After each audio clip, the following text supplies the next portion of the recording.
começando o Primocast, o podcast oficial do Primo Rico. No programa de hoje, vamos refletir e discutir sobre a história de José do Egito. Essa que é uma história relatada na Bíblia e que traz, sim, um contexto muito forte sobre espiritualidade, tá?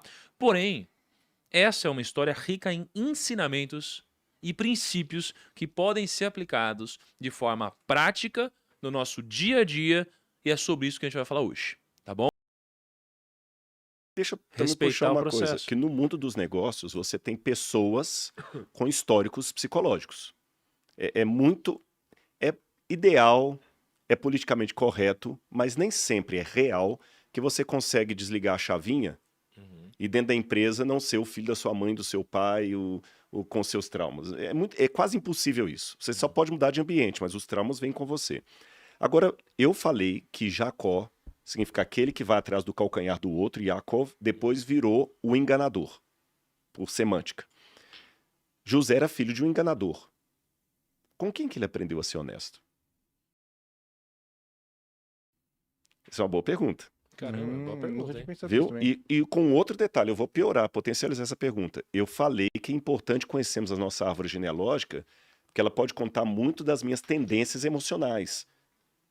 Ele tinha tendência a ser enganador. Mas ele teve um princípio que eu apelo para a minha vida e para todo mundo que está assistindo a gente.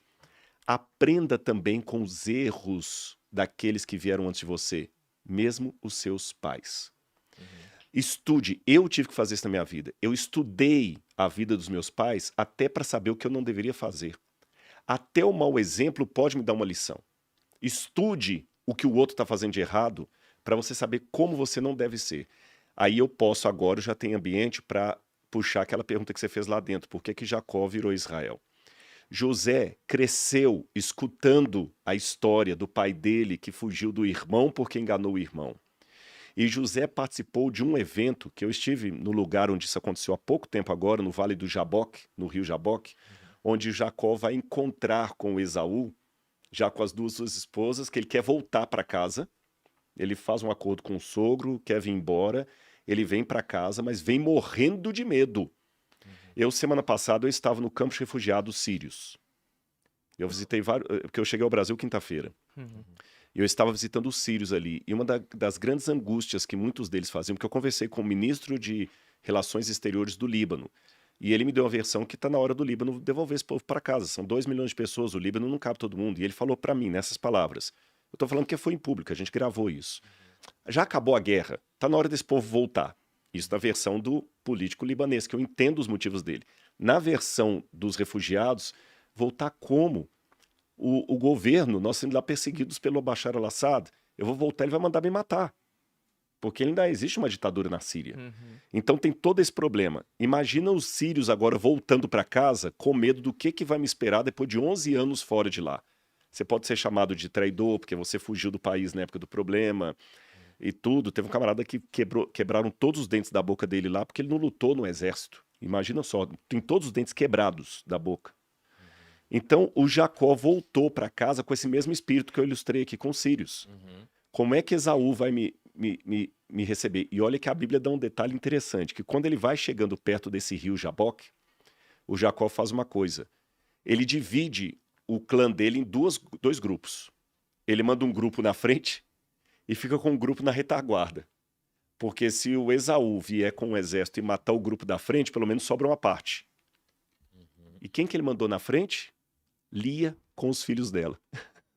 Olha lá. Na retaguarda ficou Raquel com os filhos. E José deve ter visto, porque ele era criança nesse episódio, ele viu toda a trama. Ele viu o medo do pai de enfrentar o irmão. E ele não presenciou o evento, mas o testemunho dele, que naquela noite Jacó botou todo mundo para dormir, quase que dando uma despedida. Olha, Jacó deve ter falado isso, a Bíblia não diz, mas eu tenho certeza absoluta. Ele sabia que tinha o risco dele morrer. Como fala quando você manda alguém na frente? Os batedores já haviam dito para ele assim: Esaú vem e tem um exército enorme com ele. Pô, eu te traí, Tiago. Você tá fulo da vida comigo. Você quer me matar. Nós estamos numa cultura do Oriente Médio. Você já me jurou de morte. E anos depois eu vou te encontrar. E eu tô aqui morrendo de medo, né? E fala assim, pois é, o Thiago tá vindo ao seu encontro aí, ele tá com os caras tudo com espingarda, facão, os caras com cara de mal. Eu falei, vai Uns 10 bater, mil não cara vai aí. sobrar ninguém aqui. Naquela noite, ele despediu. Ele falou assim, olha, filhinho, se acontecer alguma coisa com o papai, você vai fazer isso, vai cuidar da mamãe. O José viu tudo isso. E naquela noite, o Jacó saiu do acampamento e foi orar. E ele teve uma experiência marcante. Um homem apareceu para ele e o agarrou. Quando ele viu o homem, ele começou a lutar com o homem, pensando que era alguém de Esaú. E ele luta quando ele vê que não é um homem, é uma figura angelical. Na verdade, é o próprio Deus, em forma angelical, que passou para ele. E ele lutando com o homem, e aquele homem falou o seguinte, eu tenho que ir embora, me solte. E ele agarra e faz o mesmo pedido que ele fez para o pai dele, quando ele enganou o pai para ter a primogenitura. Abençoe-me. E aquele homem disse, não vou te abençoar, eu não vou te soltar enquanto você não me abençoar. Aí ele demonstrou uma palavrinha que existe em hebraico, na verdade é uma palavra que veio, ela não é bem do hebraico, mas ela acabou sendo incorporada, ela veio do Yiddish, é a palavra chutzpah. É difícil traduzir chutzpah em português, mas chutzpah é uma coisa que é muito valorizada em Israel, no Oriente Médio. É uma audácia, é aquela pessoa que tem garra, que tem determinação. É aquele camarada, vou ilustrar uma situação, que tem uma fila de estagiário para trabalhar com você, e ele entra na sala e fala assim, Tiago, eu sei que pode parecer soberbo, mas pode pensar os outros que eu sou o jovem que você está procurando. Eu sei que você precisa. E ele te olha no olho e fala com tanta...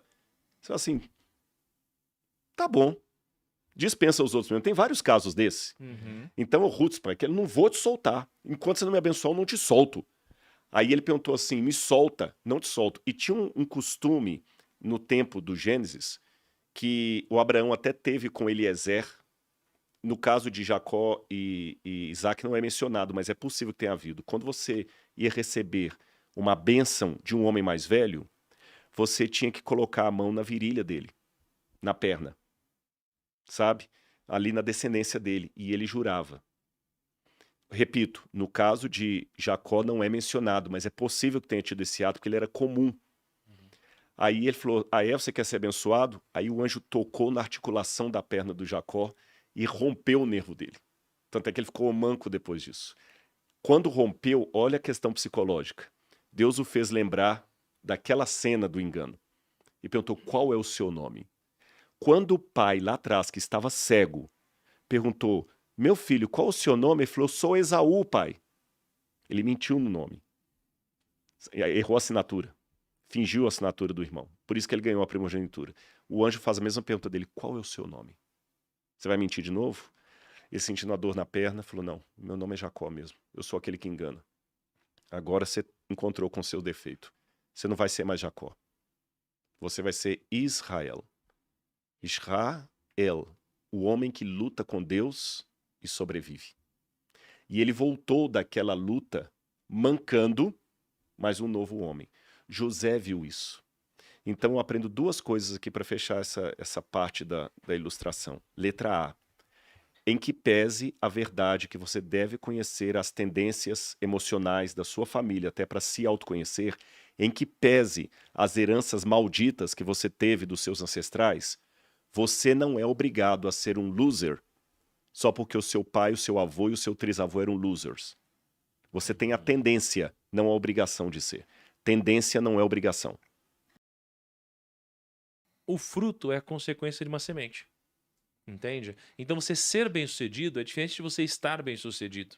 Porque antes de você estar bem-sucedido, você primeiro é, não é? Então ele é um cara bem-sucedido. Então ele tem êxito em tudo que ele faz. Porque ele tem a semente correta. Se você lançar uma semente ruim, você nunca vai ter um fruto correto. Mas quando você tem a semente correta, você sempre vai ter sucesso. O que você acha desse pensamento também que não meio que tipo tem gente que acha que ser bem-sucedido tem muito mais a ver com um status e alguma coisa que está atrelada do que realmente independente de onde você trabalha, onde você está.